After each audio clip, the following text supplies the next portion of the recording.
Very good morning, my dear students. My name is Mahendra Singh, faculty member MIET Meerut, और मैं आपको पढ़ा रहा हूँ subject fundamentals of mechanical engineering and mechatronics. अगर हम बात करें यूनिट नंबर 1 की, तो यूनिट नंबर 1 के ऑलरेडी हमारे 3 लेक्चर्स हो चुके हैं।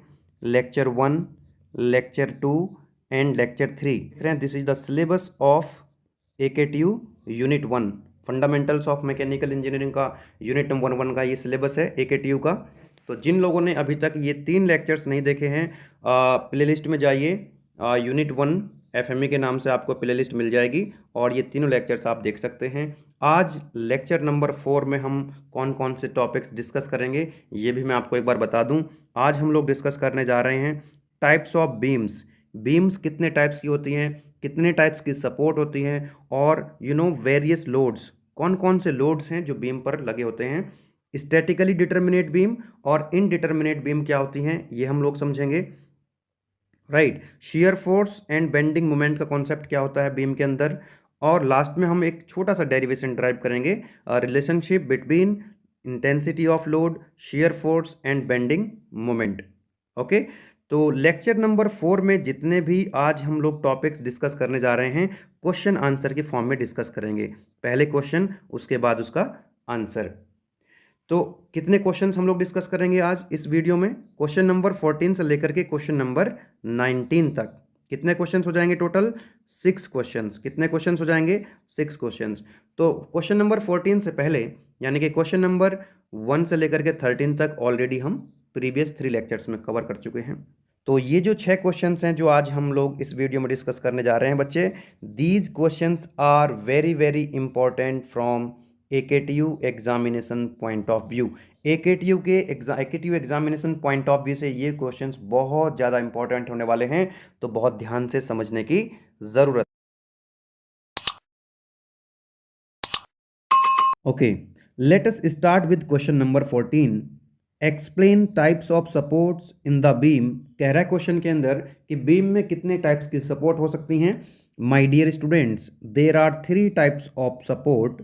One is roller support, second one is hinge यानी कि पिन सपोर्ट, और third one is fixed support जिसको हम बिल्ट इन सपोर्ट के नाम से भी जानते हैं। Let us discuss one by one. ये तीनों सपोर्ट्स हैं, 3 सपोर्ट्स यहाँ पर हम बात कर रहे हैं, रोलर सपोर्ट, हिंज सपोर्ट और फिक्स सपोर्ट। ओके, तो हम कैसे समझें इन तीनों सपोर्ट्स में क्या डिफरेंस होता है? माय डियर स्टूडेंट्स, ये हमको समझना है कि किसी सपोर्ट पर कितनी रिएक्शन डेवलप हो सकती हैं, किसी पर्टिकुलर सपोर्ट पर कितनी रिएक्शन डेवलप हो सकती हैं। जो रोलर सपोर्ट है, ये कितनी रिएक्शन डेवलप करेगी, हिंज सपोर्ट की वजह से कितनी रिएक्शन डेवलप हो सकती हैं, और फिक्स सपोर्ट की वजह से कितनी रिएक्शंस डेवलप हो सकती हैं। चलिए देखते हैं। अब कोई भी सपोर्ट कितनी रिएक्शन डेवलप कर सकती है, ये किस बात पर डिपेंड करता है? माय डियर स्टूडेंट्स, कोई भी सपोर्ट जितनी नंबर ऑफ मोशन को रेस्ट्रिक्ट कर सकती है उतनी रिएक्शन वहां पर डेवलप हो जाएंगी। मैं लिख देता हूं इस पॉइंट को, बड़ा इंपॉर्टेंट है। इसी पॉइंट से आपको ये तीनों सपोर्ट्स समझ में आ जाएंगी इजीली। ओके, तो नंबर ऑफ रिएक्शंस, किसी भी सपोर्ट पर कितनी रिएक्शन डेवलप होंगी, number of reactions is equal to number of motion restricted. Number of motions restricted बड़ा इंपॉर्टेंट पॉइंट है। इसी पॉइंट से आपको समझ में आएगा सपोर्ट्स। ओके, देखो, कोई भी सपोर्ट जितनी मोशन को रेस्ट्रिक्ट कर देगी उस सपोर्ट पर उतनी नंबर ऑफ रिएक्शंस डेवलप हो जाएंगी। अब बात करते हैं कि कौन कौन सी मोशंस की यहां पर हम बात करें। मोशंस कौन कौन सी हो सकती हैं जो सपोर्ट क्या करेगी, जिसको रेस्ट्रिक्ट करेगी। तो 2D में हम प्रॉब्लम को सॉल्व करते हैं। 2D बीम की अगर हम बात करें तो यहां पर 3 मोशंस को आप ध्यान रखें। पहला है हॉरिजेंटल यानी कि जो एक्सियल मोशन है, और दूसरा है वर्टिकल मोशन, और तीसरा है यहाँ पर रोटेशन। कितनी मोशंस हैं यहाँ पर? 3 मोशंस आर देयर 2D के केस में। एक तो एक्सियल मोशन, वर्टिकल मोशन और रोटेशन। अब कोई भी सपोर्ट इन तीनों में से जितनी मोशंस को रेस्ट्रिक्ट कर देगी उतनी रिएक्शंस वहां पर डेवलप हो जाएंगी। बात करते हैं रोलर सपोर्ट की, कि रोलर सपोर्ट कितनी मोशंस को रेस्ट्रिक्ट कर पाएगी उतनी रिएक्शन डेवलप हो जाएंगी। चलो देखते हैं।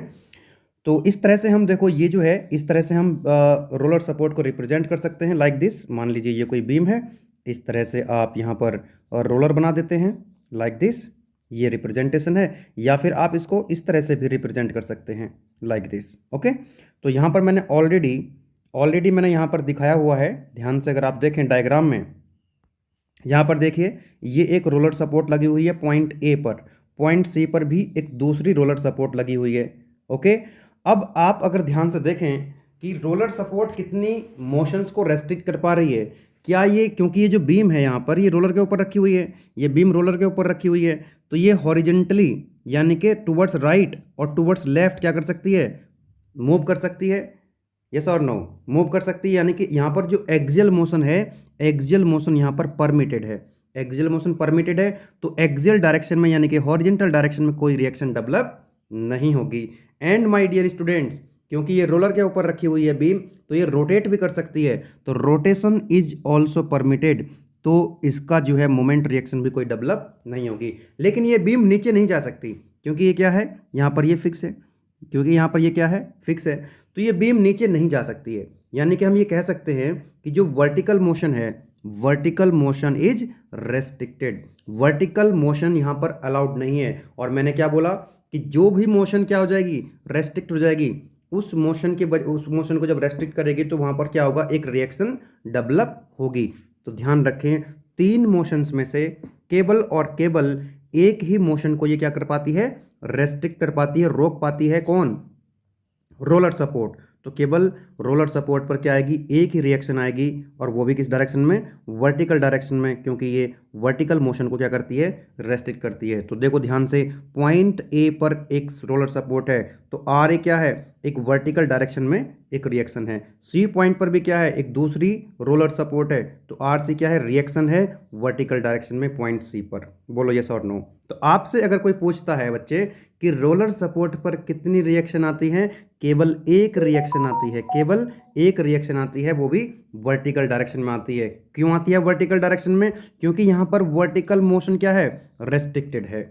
नाउ आई थिंक अब ये रोलर सपोर्ट आपको क्लियर हो गया होगा, राइट। नाउ चलिए समझते हैं हिंज सपोर्ट। हिंज सपोर्ट को मैंने आपको बताया था अभी कि इसको हम पिन सपोर्ट के नाम से भी जानते हैं।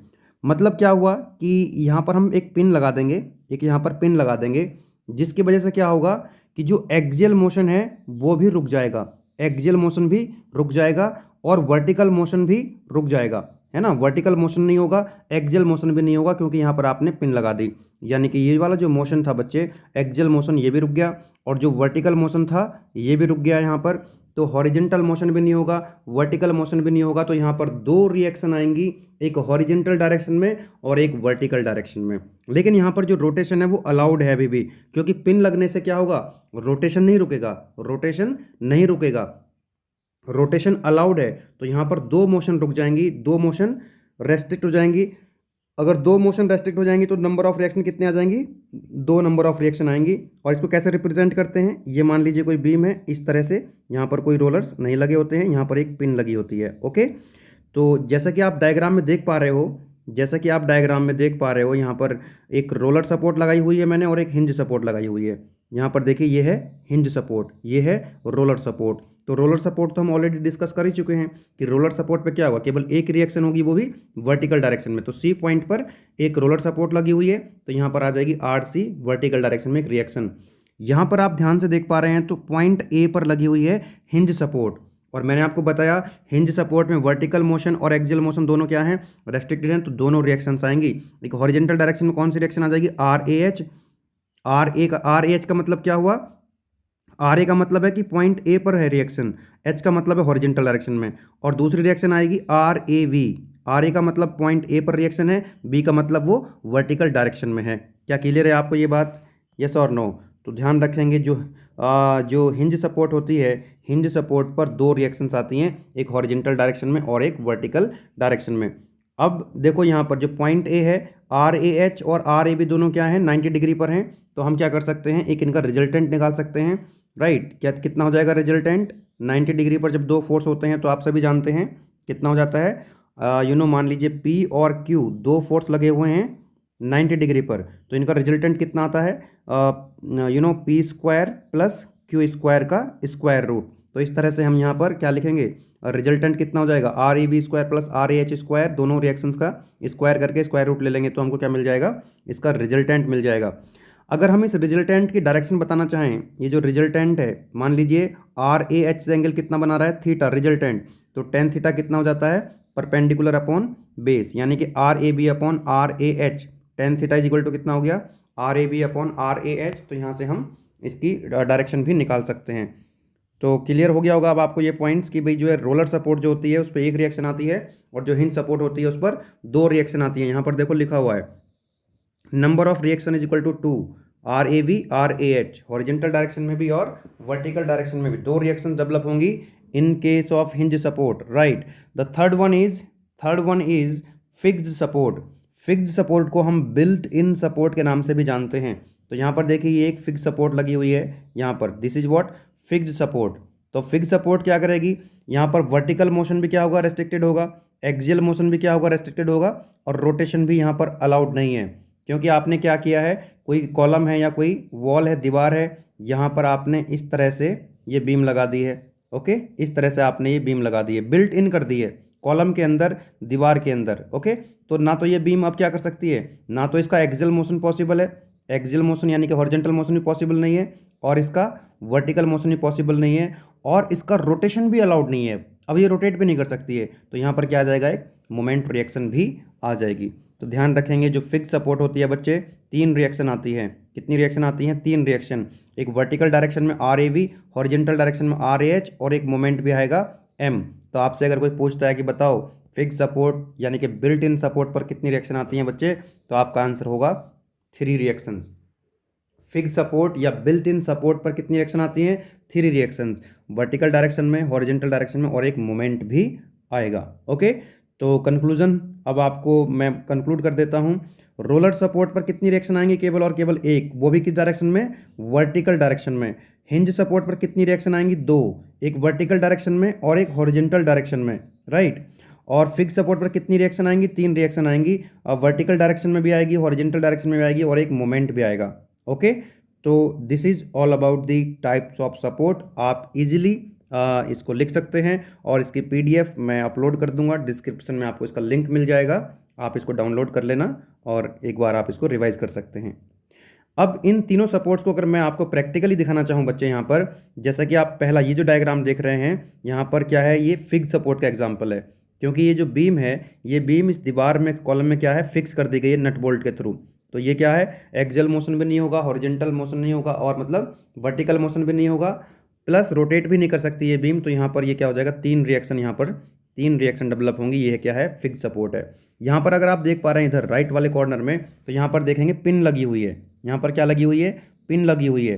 तो ये हॉरिजेंटली और वर्टिकली तो मूव नहीं कर सकती, 2 रिएक्शन आ जाएंगी, लेकिन ये क्या कर सकती है, ऐसे ऐसे रोटेट कर सकती है।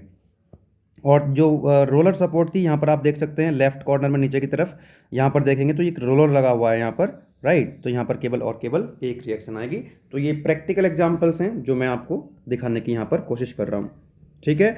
तो ध्यान रखेंगे हमेशा, जितनी कोई भी सपोर्ट पर, किसी भी सपोर्ट पर कितनी रिएक्शंस डेवलप होंगी, जितनी मोशंस वो सपोर्ट क्या कर देगी, रेस्ट्रिक्ट कर देगी। Number of reaction developed at that support is equal to number of motion restricted by that particular support. Now move to the next question number 15, that is also a very important question from AKTU examination point of view। ये question भी काफ़ी important है।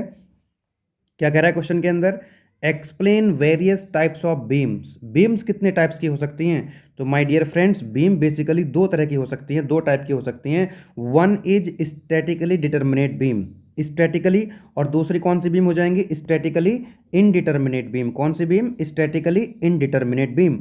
समझते हैं दोनों में क्या difference. आपने देखा होगा जब हम 11th की फिजिक्स में आप फ्री बॉडी डायग्राम बनाते थे और वहाँ पर हम रिएक्शंस निकालते थे, ठीक है, तो वहाँ पर हम 3 इक्वेशन यूज करते थे, राइट। स्टैटिक इक्वेशन हम यूज करते थे, summation F X equal to 0, summation F Y equal to 0 and summation M equal to 0। ये 3 इक्वेशंस की हेल्प से हम फ्री बॉडी डायग्राम बना करके वहाँ पर हम रिएक्शंस को फाइंड आउट कर सकते थे। तो स्टैटिकली डिटर्मिनेट बीम क्या है समझते हैं। इफ नंबर ऑफ रिएक्शंस, पूरी बीम के अंदर पूरी बीम के अंदर अगर नंबर ऑफ रिएक्शंस क्या हैं, number of useful static equation से कम है या उसके बराबर हैं, तो हम कहेंगे उसको स्टैटिकली डिटर्मिनेट बीम। मतलब हम उन जो रिएक्शंस हैं, अगर हम उनको रिएक्शंस को हम सॉल्व कर पा रहे हैं, रिएक्शंस को हम फाइंड आउट कर पा रहे हैं किसी भी बीम को, भाई ऐसी बीम जिनको हम क्या कर सकते हैं, सॉल्व कर सकते हैं। मतलब जो रिएक्शंस हैं उनको हम क्या कर सकते हैं, फाइंड आउट कर सकते हैं। मतलब उस बीम को हम सॉल्व कर सकते हैं। जो अननोन्स होंगे, जो अननोन रिएक्शंस होंगी, हम उनको फाइंड कर सकते हैं। तो ऐसी बीम को हम कहते हैं बच्चे स्टैटिकली डिटर्मिनेट बीम। क्या कहते हैं, स्टैटिकली डिटर्मिनेट बीम। तो ध्यान रखेंगे हमारे पास केवल 3 ही इक्वेशंस हैं। कितनी इक्वेशन है, 3 इक्वेशन। तो 3 इक्वेशन से हम क्या कर सकते हैं, केवल और केवल तीन अननोन को ही फाइंड आउट कर सकते हैं, या 3 से कम अननोन होंगे तो हम फाइंड आउट कर सकते हैं। तो कोई भी ऐसी बीम आप देखेंगे, कोई भी ऐसी बीम आप देखेंगे जिसमें टोटल नंबर ऑफ रिएक्शंस कितनी होंगी, 3 होंगी या 3 से कम होंगी, तो हम उसको कह सकते हैं statically determinate beam. Number of reactions less than और equal to number of useful static equations. इसके एग्जांपल हैं simple supported beam, cantilever beam and overhanging beam. These are some examples of statically determinate beam. इनको हम क्या कर सकते हैं, इनको हम सॉल्व कर सकते हैं। मतलब इनकी जो सपोर्ट्स होंगी, उन सपोर्ट्स पर जो रिएक्शंस होंगी, उन रिएक्शंस को हम फाइंड आउट कर सकते हैं। ये है statically determinate beam. One by one इनको भी हम डिटेल में समझेंगे। दूसरा जो है statically indeterminate beam. Statically indeterminate beam जिनको हम सॉल्व नहीं कर सकते, जिनको हम सॉल्व नहीं कर सकते, यानी कि इसमें क्या होगा, जो नंबर ऑफ रिएक्शंस होंगी वो इन 3 इक्वेशन से क्या हो जाएंगी, ज़्यादा, है ना। तो इन तीनों इक्वेशंस की हेल्प से जिन बीम्स को हम सॉल्व नहीं कर सकते उनको हम कहेंगे स्टैटिकली इनडिटर्मिनेट बीम, राइट। तो नंबर ऑफ रिएक्शंस क्या हो जाएंगी, ज़्यादा हो जाएंगी number of useful static equation से। भाई आपके पास जितने अननोन हैं उतने इक्वेशन कम से कम होने चाहिए। अगर आपके अननोन ज़्यादा हो जाते हैं, वेरिएबल्स ज़्यादा हो जाते हैं, तो आपके पास इक्वेशंस अगर कम हैं तो आप उसको सॉल्व नहीं कर पाते हो, ठीक है। तो उसी तरह से हम ये कह सकते हैं यहाँ पर कि अगर मान लीजिए नंबर ऑफ रिएक्शंस बीम के अंदर ज़्यादा हैं नंबर ऑफ यूजफुल इक्वेशन से, यानी कि इन 3 इक्वेशन से अगर ज़्यादा हैं, तो हम कहेंगे उसको स्टैटिकली डिटर्मिनेट बीम। इसके भी कुछ एग्जांपल जैसे फिक्स्ड बीम हुआ, प्रॉप्ड कैंटिलीवर बीम हुआ और कॉन्टिन्यूस बीम हुआ। इन बीम्स को हम सॉल्व नहीं कर सकते with the help of these 3 equations. जबकि जो स्टैटिकली डिटर्मिनेट बीम थी, ये जो बीम है, इनको हम सॉल्व कर सकते हैं, रिएक्शंस को फाइंड आउट कर सकते हैं with the help of these 3 equations, right. Statically determinate beam के जो एग्जांपल्स हैं, simple supported beam, cantilever beam, overhanging beam. इसी तरह से स्टैटिकली इनडिटर्मिनेट बीम के जो एग्जांपल्स हैं, fixed beam, propped cantilever beam और कॉन्टिन्यूस बीम। इनको हम डायग्राम से समझने का प्रयास करते हैं। सबसे पहले समझेंगे कैंटिलीवर बीम क्या होती है। My dear students, cantilever beam उस बीम को हम कहते हैं जिसका एक एंड फिक्स्ड होता है, दूसरा एंड फ्री होता है। और मैंने आपको बताया अभी जो कैंटिलीवर बीम है, ये किसका एग्जाम्पल है, स्टैटिकली डिटर्मिनेट बीम का। किसका एग्जाम्पल है, स्टैटिकली डिटर्मिनेट बीम का। तो स्टैटिकली डिटर्मिनेट बीम को तो हम सॉल्व कर सकते हैं, यानी कि पूरी बीम के अंदर जो नंबर ऑफ रिएक्शंस होंगी वो कितनी होनी चाहिए, 3 से कम होनी चाहिए या 3 होनी चाहिए। तो यहाँ पर आप देख रहे हैं, क्योंकि ये क्या है, ये फिक्स्ड सपोर्ट है। मैंने आपको बताया था फिक्स्ड सपोर्ट पर 3 रिएक्शन आती है। एक वर्टिकल डायरेक्शन में, अगर ये पॉइंट ए है तो RAB, एक हॉरिजेंटल डायरेक्शन में RAH, ठीक है, RAH, और मान लीजिए W लोड लगा हुआ है और एक मोमेंट भी आएगा। तो यहाँ पर जो नंबर ऑफ रिएक्शंस कितनी आ सकती हैं, मैक्सिमम नंबर ऑफ रिएक्शंस आ सकती हैं 3। और हमारे पास 3 इक्वेशंस होती हैं, summation Fx equal to 0, summation Fy equal to 0 and summation M equal to 0। तो इन तीनों इक्वेशंस की हेल्प से हम ये 3 रिएक्शंस को फाइंड आउट कर सकते हैं, यानी कि हम इस बीम को सॉल्व कर सकते हैं। इसलिए क्या हो जाएगी, स्टैटिकली डिटर्मिनेट बीम हो जाएगी। ओके, स्टैटिकली डिटर्मिनेट बीम हो जाएगी। Now the second one is propped cantilever beam. ये जो प्रॉप्ड कैंटिलीवर बीम है, ये जो है, ये मॉडिफिकेशन है किसका, कैंटिलीवर बीम का। प्रॉप्ड कैंटिलीवर बीम है modification of cantilever beam. It is the modification of cantilever beam to reduce the deflection at its free end. भाई देखो, मैंने आपको बताया था अभी कि जो कैंटिलीवर बीम होती है उसका एक एंड फिक्स्ड होता है और दूसरा एंड क्या होता है, फ्री होता है। मान लीजिए इस बीम की लेंथ बहुत ज़्यादा हो जाती है और इसके फ्री एंड पर यहाँ पर एक लोड लगा हुआ है, तो ये बीम क्या हो जाएगी, डिफ्लेक्ट हो जाएगी इस तरह से। यहाँ पर जो डिफ्लेक्शन आ जाएगा बहुत ज़्यादा और बीम के फेल होने के चांस बहुत ज़्यादा बढ़ जाएंगे। तो बीम का डिफ्लेक्शन कम करने के लिए इसके फ्री एंड पर इस बीम जो है इसके फ्री एंड पर डिफ्लेक्ट को कम करने के लिए यहाँ पर हमने क्या कर दिया, एक सपोर्ट लगा दी, यहाँ पर एक रोलर सपोर्ट लगा दी या फिर हिंज सपोर्ट लगा दी ताकि ये डिफ्लेक्ट ना हो पाए फ्री एंड पर। ठीक है, तो इस डिफ्लेक्शन को रोकने के लिए हमने कैंटिलीवर बीम को क्या कर दिया, मॉडिफाई कर दिया, जिसका नाम रख दिया propped cantilever beam. Are you getting my point? ये बात आप समझ गए होंगे कि प्रॉप्ड कैंटिलीवर बीम क्या है। ये मॉडिफिकेशन है कैंटिलीवर बीम का। क्या करते हैं हम, यहाँ पर जो कैंटिलीवर बीम होती है फ्री एंड पर एक सपोर्ट लगा देते हैं तो बन जाती है प्रॉप्ड कैंटिलीवर बीम।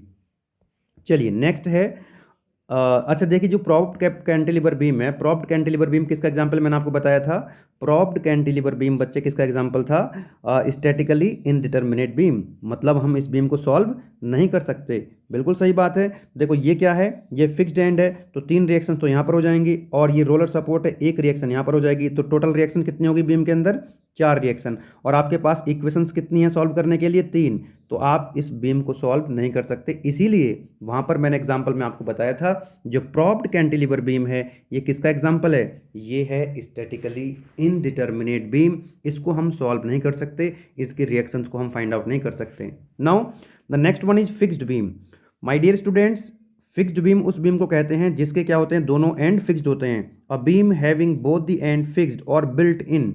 ठीक है, इसको हम बिल्ट इन बीम भी कह सकते हैं, राइट, बिल्ट इन बीम। तो इसके दोनों एंड क्या हो जाएंगे, फिक्स्ड हो जाएंगे। और ये किसका एग्जांपल है, स्टैटिकली इनडिटरमिनेट बीम का। मान लीजिए इस तरह से यहाँ पर एक लोड लगा हुआ है, इंक्लाइन लोड थीटा पर, तो यहाँ पर कितनी रिएक्शन डेवलप हो जाएंगी, 3, और यहाँ भी कितनी रिएक्शन हो जाएंगी, 3। तो total number of reactions of fixed beam में कितनी आ जाएंगी, 6, और हमारे पास इक्वेशन कितनी है, ओनली 3। तो इसको भी हम सॉल्व नहीं कर सकते, रिएक्शंस को डिटरमाइन नहीं कर सकते। तो ये भी स्टैटिकली इनडिटरमिनेट का एग्जाम्पल है।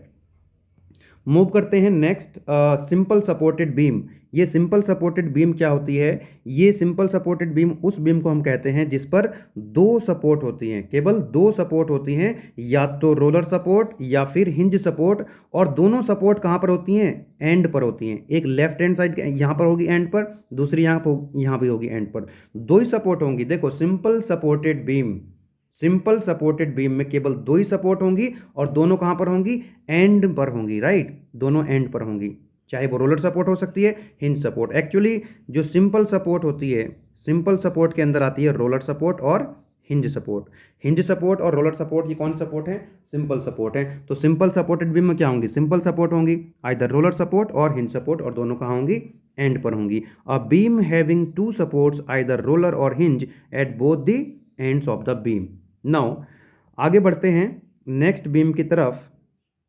अच्छा, सिंपल सपोर्टेड बीम कौन सा, किसका एग्जांपल हो जाएगा बच्चे, किसका एग्जांपल हो जाएगा, ये स्टैटिकली डिटरमिनेट बीम का, क्योंकि ये रोलर सपोर्ट है, और रोलर सपोर्ट पे आपको पता है केवल 1 रिएक्शन आती है, और हिंज सपोर्ट पर कितनी रिएक्शन आ सकती है, मैक्सिमम 2 आती हैं, आ सकती हैं। तो यहाँ पर टोटल नंबर ऑफ रिएक्शंस कितनी आ जाएंगी सिंपल सपोर्टेड बीम में, 3 रिएक्शन। तो इसको हम सॉल्व कर सकते हैं, इसीलिए मैंने आपको लिखवाया हुआ है, यहाँ पर बताया था मैंने, जो सिंपल सपोर्टेड बीम है ये स्टैटिकली डिटरमिनेट बीम का एग्जाम्पल है। बोलो यस और नो।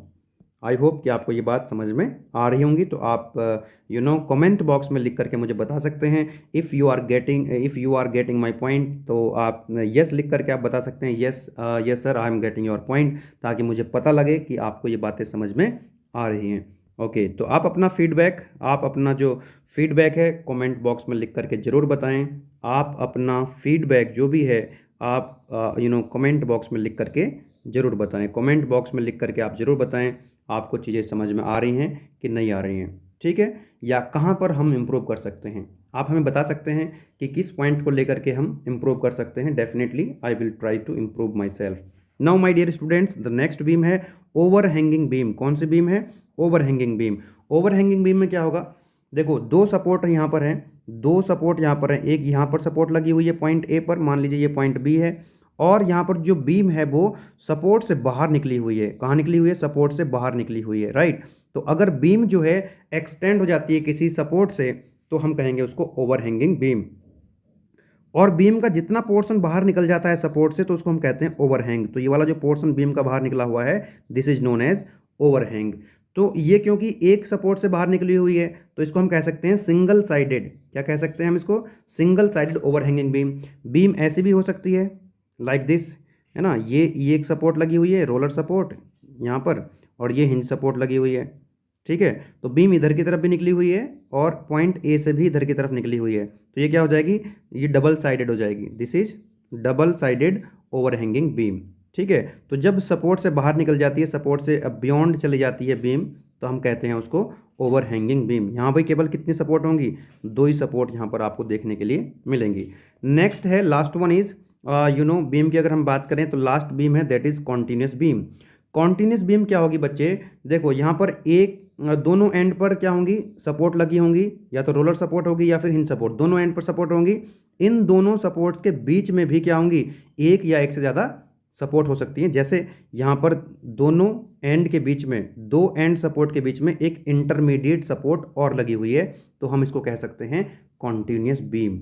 एक से ज़्यादा भी हो सकती है इंटरमीडिएट सपोर्ट, यहाँ पर भी हो सकती है लाइक दिस, ऐसे इस तरह से आप ज़्यादा भी दिखा सकते हैं, है ना। मतलब कहने का ये है कि कॉन्टिन्यूस बीम हम उस बीम को कहते हैं कि दो तो क्या होंगी, एंड सपोर्ट होंगी, सिंपल सपोर्ट होंगी, एंड सपोर्ट होंगी, बिल्कुल एंड में लगी होंगी, लेकिन उनके बीच में एक या एक से ज़्यादा इंटरमीडिएट सपोर्ट भी होनी चाहिए। अल्टीमेटली ये क्या हम कह सकते हैं, it is the modification of simple supported beam. भाई सिंपल सपोर्टेड बीम मैंने आपको अभी बताया था कि ये जो है सिंपल सपोर्टेड बीम है, दोनों एंड पर सिंपल सपोर्ट लगी हुई हैं। अब मान लीजिए इसकी लेंथ अगर ज़्यादा हो जाती है, तो ये बीम की लेंथ अगर ज़्यादा हो जाती है तो डिफ्लेक्ट हो जाएगी इस तरह से, तो हमने बीच में क्या कर दिया, और सपोर्ट लगा दी यहाँ पर इसको सपोर्ट करने के लिए, ताकि ये बीम क्या हो, बीम डिफ्लेक्ट ना हो पाए।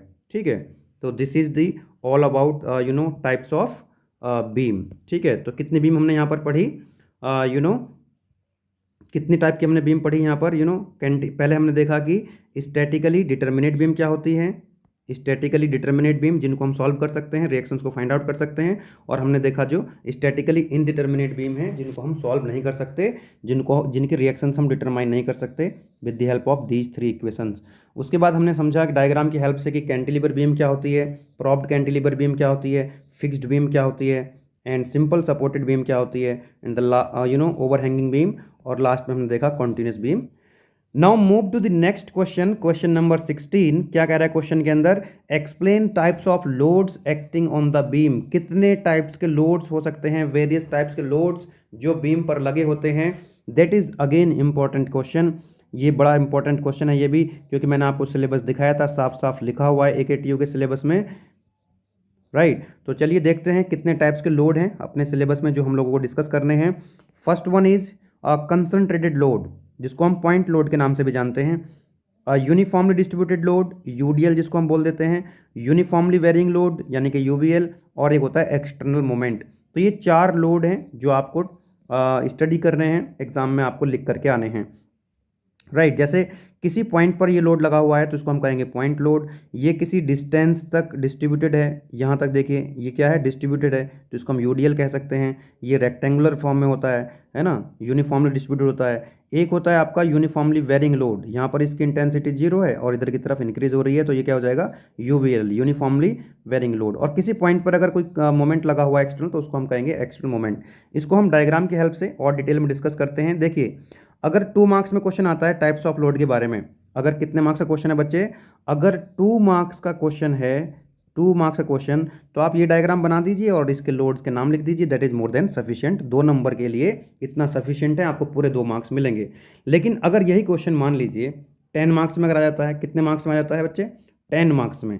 अगर 10 मार्क्स में ये क्वेश्चन आएगा तो आपको और थोड़ा डिटेल में समझाना पड़ेगा, लिखना पड़ेगा, इतना कंटेंट सफिशिएंट नहीं होता है 10 मार्क्स के लिए। तो वही हम आगे डिस्कस करेंगे इसमें, राइट। चलिए, तो पहला मैंने आपको बताया लोड जो है कंसंट्रेटेड लोड है। तो इस तरह से हम दिखा सकते हैं, यहाँ पर ये कोई आपने बीम कंसिडर कर लिया है, तो यहाँ पर एक लोड लगा दिया आपने W, पॉइंट लोड।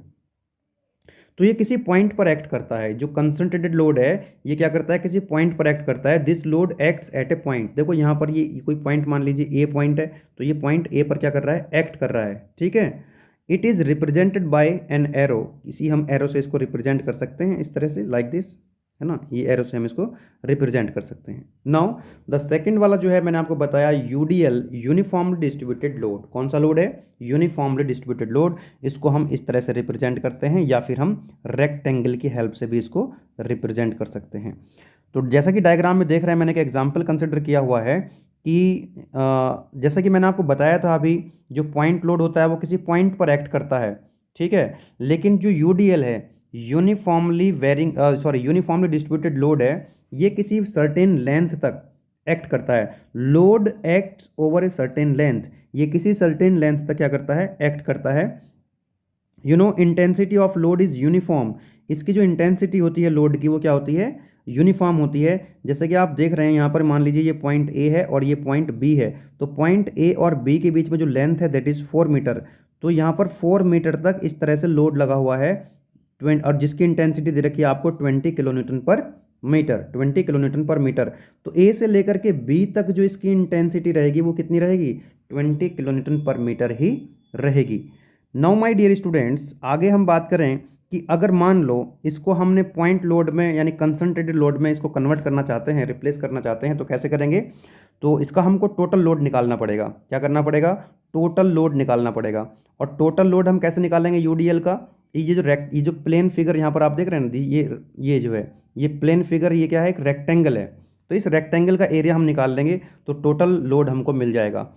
तो total load acting at the middle of the loaded length. अब जो टोटल लोड आएगा वो टोटल लोड कहाँ पर एक्ट करेगा, इसके मिडिल में एक्ट करेगा। जैसे कि मान लीजिए ये कितनी डिस्टेंस दे रखी है आपको, ये 4 मीटर दे रखी है, तो टोटल लोड हम निकाल लेंगे और टोटल लोड कहाँ पर एक्ट करेगा, मिडिल में एक्ट करेगा, यानी कि 2 मीटर इधर से और 2 मीटर इधर से। तो पहले हम कैलकुलेट करें टोटल लोड कितना आ जाएगा बच्चे इसका। As shown in the figure, given load में be replaced by 80 kilo newton. Total इसका एरिया आप निकाल लीजिए, प्लेन फिगर का रेक्टेंगुलर एरिया कितना होता है, हाइट इंटू बेस। तो ये कितना दे रखा है आपको, height 20 kilo newton per metre, और इसका जो डिस्टेंस दे रखी 4। तो टोटल लोड कितना आ जाएगा बच्चे, टोटल लोड आ जाएगा 4 इंटू 20। ये 4 क्या है यहाँ पर, मीटर, 20 क्या है, किलो न्यूटन पर मीटर। तो मीटर से मीटर कैंसिल आउट हो जाएगा, तो आपको मिल जाएगा 80 किलो न्यूटन। राइट। अब ये जो 80 किलो न्यूटन है ये कहाँ पर एक्ट करने वाला है, 80 किलो न्यूटन कहाँ पर एक्ट करेगा, मिडिल में एक्ट करेगा। जितनी लेंथ तक ये लोड लगा हुआ था, ये मैंने बोला पॉइंट ए, ये मैंने बोला पॉइंट बी, तो ये पॉइंट ए हो गया और ये हो गया पॉइंट बी हो गया। ठीक है। तो इसको ये कहाँ पर एक्ट करेगा, यहाँ पर एक्ट करेगा मिडिल में। टोटल डिस्टेंस कितनी थी, 4 मीटर। टोटल डिस्टेंस कितनी थी, 4 मीटर। टोटल लोड कितना आ गया, 80 किलो न्यूटन, 80 किलो न्यूटन। तो 2 मीटर इधर और 2 मीटर इधर, ध्यान रखेंगे। तो गिवन लोड में be replaced bye 20 into 4 that is 80 kilo Newton and concentrated load.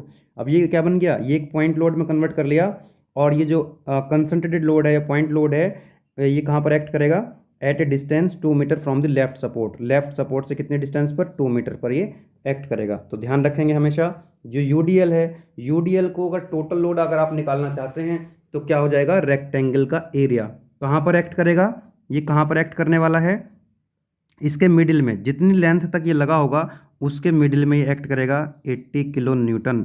इधर से भी 2 मीटर और इधर से भी 2 मीटर। ठीक है, क्लियर है ये बात। तो यूडीएल आपको समझ में आ गया होगा। अब नाउ द नेक्स्ट लोड है यहाँ पर UVL, that is uniformly varying load. Uniformly varying load के लिए भी मैंने एक एग्जांपल लिया। यहाँ पर देखिए ये ट्रायंगल की फॉर्म में होता है लोड, जो पॉइंट सी से लेकर के पॉइंट डी तक ये लोड लगा हुआ है यूबीएल। कहाँ से कहाँ तक, सी से डी तक। तो पहली बात तो आप ये ध्यान रखें, सी पर इसकी जो लोड की इंटेंसिटी है वो 0 है, और सी से डी की तरफ इस लोड की इंटेंसिटी क्या हो रही है, इंक्रीज हो रही है लगातार। और पॉइंट डी पर क्या है, इसकी इंटेंसिटी क्या हो जाएगी, मैक्सिमम। कितनी इंटेंसिटी हो जाएगी इसकी, मैक्सिमम हो जाएगी। सी पर 0 और सी से डी की तरफ इंक्रीज हो रही है, डी पर इसकी जो इंटेंसिटी है वो मैक्सिमम है। माय डियर स्टूडेंट्स, जैसा कि मैंने आपको बताया था अभी कि जो यूडीएल होता है इसकी यूनिट क्या होती है, न्यूटन पर मीटर या किलो न्यूटन पर मीटर। यहाँ भी जो यूबीएल है इसकी यूनिट भी क्या हो जाएगी, kilo newton per metre, kilo newton per metre. तो यहाँ पर जो मैक्सिमम हाइट है ये आपको पता है 20 किलो न्यूटन पर मीटर आपको दे रखी है। कितनी डिस्टेंस तक ये यूबीएल लगा हुआ है ये भी आपको पता है, 3 मीटर। तो यहाँ पर अगर टोटल लोड निकालना चाहते हैं आप यूबीएल के केस में, तो आप इसका एरिया निकाल लेंगे, किसका, ट्रायंगल का। तो ट्रायंगल का एरिया कितना होता है, half into base into height. तो half into base that is 3 metre into height कितनी है, 20 किलो न्यूटन पर मीटर। तो मीटर से मीटर गया और ये आ जाएगा हमारा 30 किलो न्यूटन। 30 किलो न्यूटन क्या बन गया अब यहाँ पर, ये पॉइंट लोड क्या बन गया यहाँ पर, पॉइंट लोड, यानी कि कंसंट्रेटेड लोड।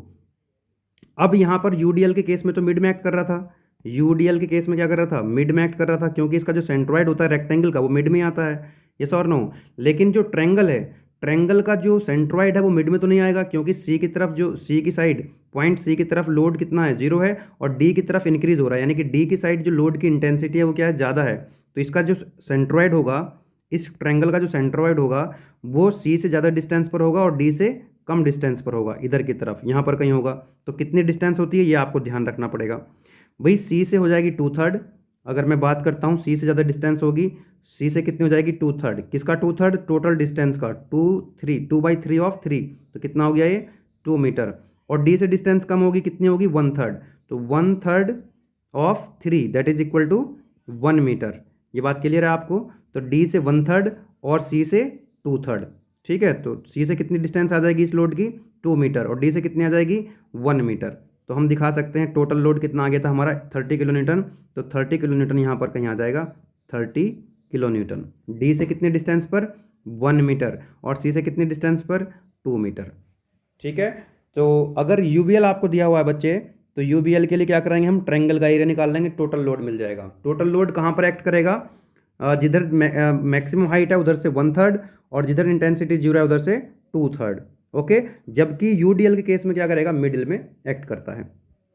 चलिए आगे बढ़ते हैं। लास्ट लोड है एक्सटर्नल मोमेंट। एक्सटर्नल मोमेंट क्या होता है, यहाँ पर देखिए कोई एग्जांपल मैंने यहाँ पर लिया हुआ, ये पॉइंट ए मान लीजिए, ये पॉइंट बी मान लीजिए। तो जो लेफ्ट सपोर्ट है पॉइंट ए पर, इससे 2 मीटर की डिस्टेंस पर क्या लगा हुआ है, एक मोमेंट लगा हुआ है क्लॉकवाइज 30 किलो न्यूटन मीटर। तो ये भी क्या है, एक एक्सटर्नल मोमेंट है। A beam may be subjected to external moment at a certain points as shown in the figure. Beam is subjected to clockwise moment of 30 kilo newton metre at a distance 2 metre from the left support. ये clockwise भी हो सकता है, anti clockwise भी हो सकता है, right. तो इस तरह से हमने कितने लोड पढ़े यहाँ पर, देयर आर 4 लोड्स। यहाँ पर हमने 4 लोड की बात करी। First one is point load, first one is point load जो किसी पॉइंट पर लगा होता है। दूसरा है यूडीएल जो एक सर्टेन लेंथ तक डिस्ट्रीब्यूट होता है और इसकी इंटेंसिटी कांस्टेंट रहती है, यूनिफॉर्म रहती है, ठीक है। एंड द थर्ड वन था यूवीएल, इसकी इंटेंसिटी एक पॉइंट पर 0 रहती है, दूसरे पॉइंट की तरफ इसकी इंटेंसिटी बढ़ती है, मैक्सिमम हो जाती है उधर जा करके, और इसको ट्रायंगल से हम रिप्रेजेंट करते हैं, यूडीएल को हम रेक्टेंगल से रिप्रेजेंट करते हैं, ठीक है। उसके बाद हमने देखा लास्ट में external moment. So this is all about the types of load which may be subjected to beam, okay. चलिए देखते हैं नेक्स्ट क्वेश्चन। क्वेश्चन नंबर 17 क्या कह रहा है, drive the relation between load intensity W, shear force F and bending moment M, okay. तो आपको load intensity W, shear force F और बेंडिंग मोमेंट M में रिलेशन एक प्रूफ करना है। क्या रिलेशन आता है ये मैं आपको बता देता हूँ। W is equal to minus के dF ओवर dx एक रिलेशन आएगा, यहाँ पर जो W है वो लोड इंटेंसिटी है, और दूसरा रिलेशन आएगा F is equal to DM over dx। ये दो रिलेशन यहाँ पर आपको प्रूफ करने होते हैं as per the syllabus of AKTU। चलिए करते हैं प्रूफ। तो इसको प्रूफ करने के लिए मैंने क्या किया बच्चे, यहाँ पर एक जनरल बीम कंसिडर कर ली है, सिंपल सपोर्टेड बीम। यहाँ पर देखिए ये पॉइंट मैंने मान लिया A, this point is A, this point is B। Point A से यानी कि सपोर्ट ए से x डिस्टेंस पर, कितने डिस्टेंस पर, x डिस्टेंस पर मैंने एक बीम का एलिमेंट कंसिडर कर लिया जिसकी लेंथ मैंने मान ली है dx। ए से पॉइंट ए से x डिस्टेंस के बाद dx लेंथ का एक एलिमेंट बीम का मैंने यहाँ पर ये कंसिडर कर लिया है। अब यहाँ पर जो मैंने लोड कंसिडर किया है वो भी क्या है, एक जनरल लोड है। जनरल लोड है यहाँ पर जिसकी इंटेंसिटी कितनी है, W न्यूटन पर मीटर मैंने मान ली है। कितनी इंटेंसिटी है, W Newton per metre, okay. अब इसका एनालिसिस करने के लिए मैंने यहाँ पर मान लिया पॉइंट C, ये मेरा पॉइंट C है और ये मेरा पॉइंट है D। इस एलिमेंट को मैं बाहर निकाल करके अगर देखना चाहता हूँ, इस एलिमेंट को मैं बाहर निकाल करके देखना चाहता हूँ, तो मैं कुछ ऐसे बना पाऊँगा इसको, लाइक दिस। थोड़ा जूम करके समझने का प्रयास करेंगे, क्योंकि जो dx है, dx यहाँ पर बहुत ही छोटी सी लेंथ है, दिस इज dx। कितनी डिस्टेंस है ये, dx। और यहाँ पर मैंने इस पॉइंट को क्या बोला बच्चे, this point is C and this point is D। तो मैंने लिखा यहाँ पर C और मैंने लिखा यहाँ पर D। अब क्योंकि ये dx बहुत ही स्मॉल लेंथ है, तो हम इसको रेक्टेंगल की तरह ट्रीट कर सकते हैं। बोलो ये सर नो, इसको हम एज ए रेक्टेंगल ट्रीट कर सकते हैं। रेक्टेंगल मतलब हम इसको UDL की तरह ट्रीट कर सकते हैं। यहाँ पर जो लोड होगा ये कैसा लोड हो जाएगा, लाइक UDL, ओके। कितना हो गया, UDL। अब इसकी इंटेंसिटी कितनी मान रखी हमने already, that is W Newton per metre, W Newton per metre. और हम अभी पढ़ करके आए हैं बच्चे, अभी हम पढ़ करके आए हैं कि इसकी जो टोटल लोड कितना हो जाएगा UDL का, भाई रेक्टेंगल का एरिया निकाल लेंगे तो टोटल लोड कितना हो जाएगा, एरिया ऑफ द रेक्टेंगल कितना हो गया इसका, रेक्टेंगल का एरिया, हाइट कितनी है W, डिस्टेंस कितनी है dx, तो W इंटू dx। अब UDL जो होता है, जो रेक्टेंगल का टोटल एरिया आता है, टोटल लोड कहाँ पर एक्ट करेगा, मिड में। तो ये जो टोटल लोड है बच्चे, यहाँ पर मैं डिफरेंट कलर से शो करूँगा, ये यहाँ पर मिड में कहीं एक्ट करेगा, W इंटू dx। तो इस UDL को मैंने रिप्लेस कर दिया पॉइंट लोड से, तो ये डिस्टेंस भी कितनी हो जाएगी, dx/2, ये डिस्टेंस भी कितनी हो जाएगी, dx/2। Now my dear students, यहाँ पर देखेंगे तो ये यहाँ पर जो मैंने माना हुआ था, एक एलिमेंट जो मैंने कंसिडर किया हुआ था, पॉइंट A से x डिस्टेंस पर, dx डिस्टेंस का x डिस्टेंस पर, तो x डिस्टेंस पर यहाँ पर जो शेयर फोर्स होगा, मैंने मान लिया कितना शेयर फोर्स है ये, F।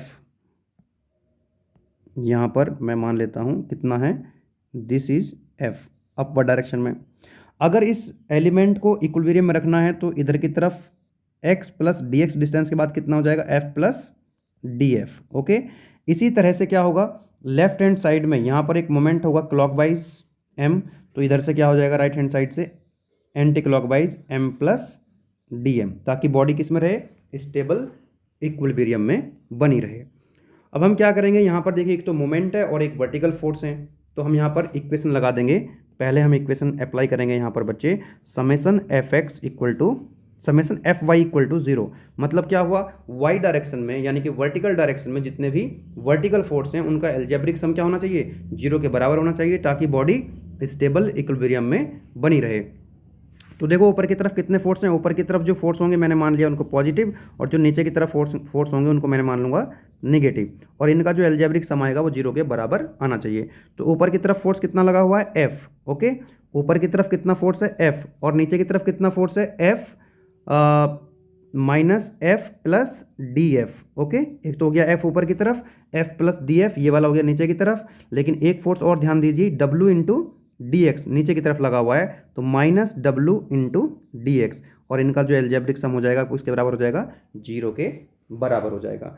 इसको सिंप्लीफाई कर लीजिए, सिंप्लीफाई करने के बाद आप देखेंगे F से F कैंसिल आउट हो जाएगा, यहाँ से बचेगा माइनस के DF माइनस के W into dx is equal to 0। तो यहाँ से आ जाएगा हमारा W into dx is equal to minus के DF, या फिर हम लिख सकते हैं W is equal to what, minus के DF ओवर dx। तो ये पहला रिलेशन आ गया, किसमें, लोड इंटेंसिटी और शेयर फोर्स में। हम ये कह सकते हैं यहाँ पर, इसको हम ये कह सकते हैं कि जो W है बच्चे, this is the load intensity. ये क्या है, दिस इज लोड इंटेंसिटी है, this is load intensity. Now what is DF over dx, it is the rate of change of shear force. क्या बोलेंगे इसको हम, rate of change of shear force with respect to x, with respect to x। यहाँ पर जो F क्या है, यहाँ पर शेयर फोर्स है, राइट। तो यहाँ पर DF ओवर dx को हम क्या बोल सकते हैं, rate of change of shear force with respect to x, और इसको हम कह सकते हैं, इसको हम कह सकते हैं slope of SFD, slope of shear force diagram. क्या कह सकते हैं, slope of shear force diagram. Okay, तो ये एक रिलेशन आ गया लोड इंटेंसिटी और शेयर फोर्स में। दूसरा जो रिलेशन आएगा वो मैंने आपको बताया था जैसे स्टार्टिंग में, दूसरा जो रिलेशन है वो आएगा F is equal to DM over dx। चलिए इसको भी प्रूफ कर लेते हैं बहुत जल्दी से। तो एक इक्वेशन हमारे पास है, क्या करेंगे हम, algebraic sum of moment about point C must be equal to 0। यहाँ पर देखिए मोमेंट लगा हुआ है, एक तो M यहाँ पर लगा हुआ है और M प्लस DM यहाँ पर लगा हुआ है, और F की वजह से मोमेंट आएगा, और W इंटू DX की वजह से मोमेंट आएगा। पॉइंट C के अबाउट यहाँ पर मोमेंट लिखेंगे, ठीक है। F प्लस DF का नहीं आएगा क्योंकि ये इसी पॉइंट से पास हो रहा है। तो चलिए लिखते हैं मोमेंट अबाउट पॉइंट C। तो सबसे पहले जब पॉइंट C के अबाउट आप मोमेंट लिखेंगे तो मैं लिखूंगा क्लॉकवाइज, इस पॉइंट के अबाउट जो भी मोमेंट होगा या फोर्स होगा, अगर क्लॉकवाइज रोटेट कराएगा पॉइंट C के अबाउट इस एलिमेंट को तो पॉजिटिव, क्लॉकवाइज रोटेट कराएगा तो पॉजिटिव, अगर एंटी क्लॉकवाइज रोटेट कराएगा तो नेगेटिव। तो यहाँ पर जो M लगा हुआ है M, तो M क्लॉकवाइज है तो आ जाएगा प्लस M, कितना आ गया यहाँ पर, प्लस एम, उसके बाद जो एम प्लस डी एम है ये एंटी क्लॉकवाइज तो माइनस हो जाएगा, minus M plus D M. उसके बाद यहाँ पर जो फोर्स है ये फोर्स ऊपर की तरफ लगा हुआ है बच्चे, ये फोर्स ऊपर की तरफ है पॉइंट सी के अबाउट। जब आप मोमेंट लोगे तो ये क्या करेगा, इसको ऐसे घुमाएगा पॉइंट सी के अबाउट, राइट। तो फोर्स कितना है एफ, और मल्टी ये जो परपेंडिकुलर डिस्टेंस है वो कितनी है पॉइंट सी तक इसकी, डी एक्स। तो कितना मोमेंट आ जाएगा, F into D x, F into D x, है ना। कितना आ जाएगा, F into D x, F into D x, right. चलिए तो लिखते हैं यहाँ पर क्लॉकवाइज, क्लॉकवाइज रोटेट करा है तो एफ इंटू डिस्टेंस कितनी होगी, डी एक्स। उसके अलावा और भी कोई फोर्स है, एम यहाँ पर एफ प्लस डी एफ का कोई इफेक्ट नहीं आएगा क्योंकि ये पॉइंट सी से पास हो रहा है।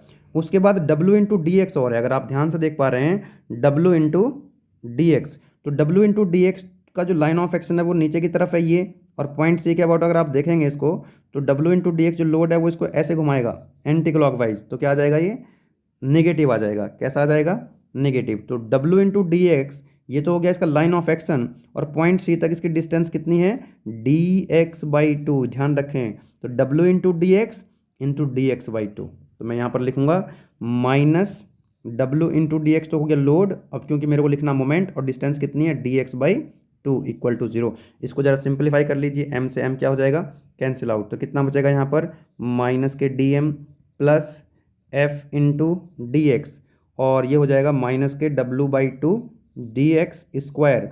अब क्योंकि जो डी एक्स है बच्चे, डी एक्स जो है वो बहुत ही स्मॉल है, D x is very very small.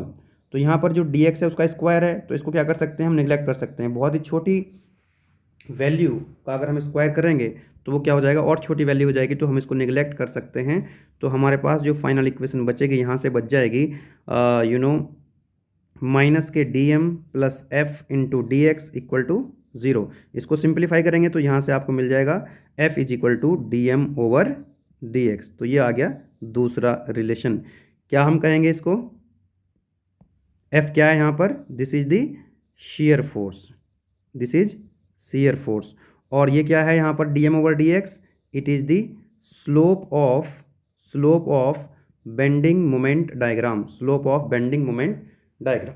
आप इसको ऐसे भी कह सकते हैं slope of bending moment diagram को, कि rate of change of bending moment with respect to X, rate of change of bending moment with respect to x, right. तो इस तरह से हमने ये रिलेशन डेवलप कर लिया, इसमें यहाँ पर प्रूफ कर लिया हमने इसको।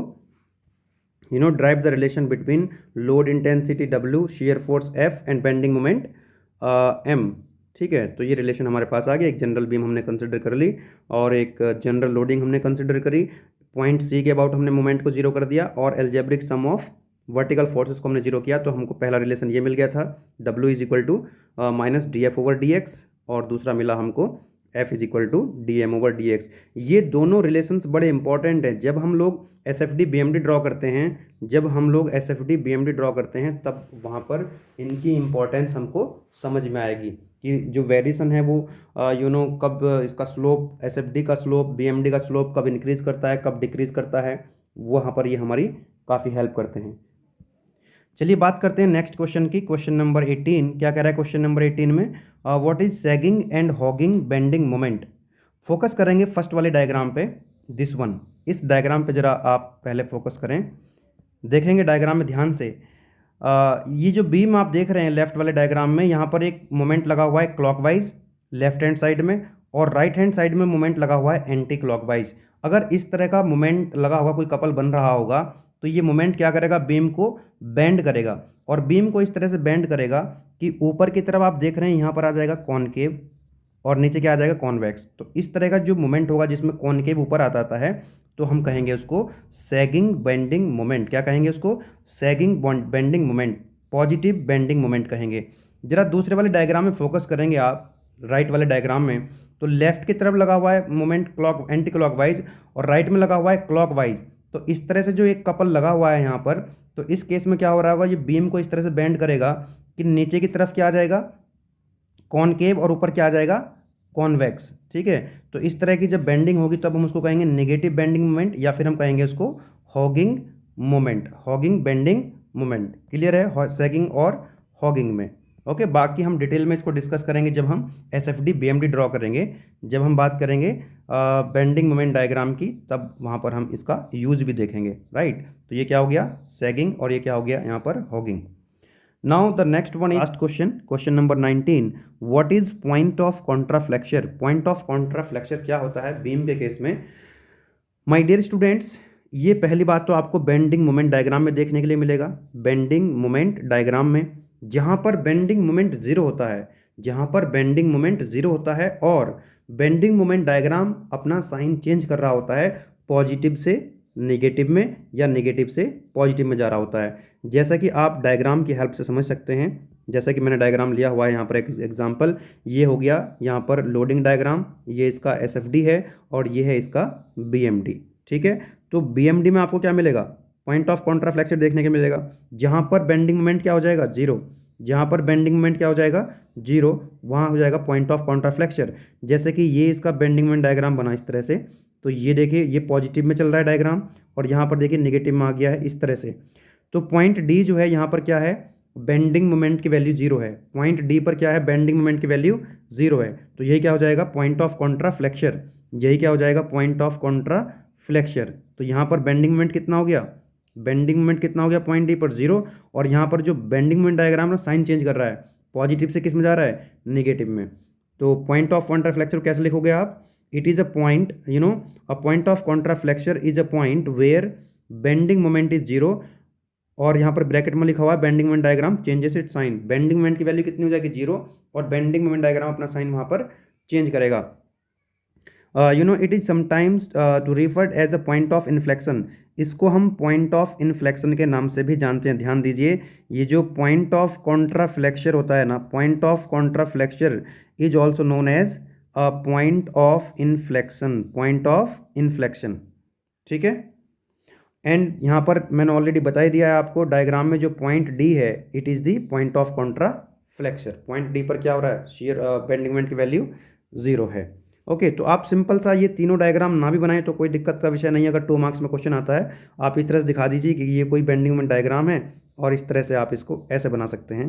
तो ये पॉजिटिव, ये नेगेटिव, यहाँ पर क्या हो रहा है, बेंडिंग मोमेंट जीरो है, यहाँ पर बेंडिंग मोमेंट कितना है, जीरो है ना, और यहाँ पर बेंडिंग मोमेंट डायग्राम क्या कर रहा है, अपना साइन चेंज कर रहा है। तो यहाँ पर लिख देंगे आप पॉइंट ऑफ कॉन्ट्राफ्लेक्चर, एरो बना करके। अगर आपको ये सब कुछ नहीं बनाना है, कोई दिक्कत का विषय नहीं है, आप ऐसे सिंपली बना सकते हैं। स्टूडेंट्स, तो इस वीडियो में हमने समझने का प्रयास किया कि बीम क्या होती है, कितने टाइप्स की बीम होती हैं, सपोर्ट्स कौन कौन सी होती हैं, कौन सी सपोर्ट पर कितनी रिएक्शंस आ सकती हैं, वेरियस टाइप्स ऑफ लोड्स के बारे में हमने बात करी, और एक छोटा सा डेरिवेशन हमने ड्राइव किया, relation between load intensity and shear force. और दूसरा रिलेशन हमने देखा यहाँ पर कि जो शियर फोर्स होता है that is equal to dm/dx। उसके बाद हमने बात करी यहाँ पर पॉइंट ऑफ कॉन्ट्राफ्लेक्चर की। Now I would like to request all the students, मैं सभी स्टूडेंट्स से रिक्वेस्ट करना चाहूँगा कि आप सभी लोग कमेंट बॉक्स में लिख करके बताएं कि आपको ये वीडियोस कितने यूजफुल लग रहे हैं। यदि आपको ये वीडियोस यूजफुल लग रहे हैं तो आप अपने दोस्तों के साथ शेयर कर सकते हैं, और अपना फीडबैक कमेंट बॉक्स में आप ज़रूर लिखें।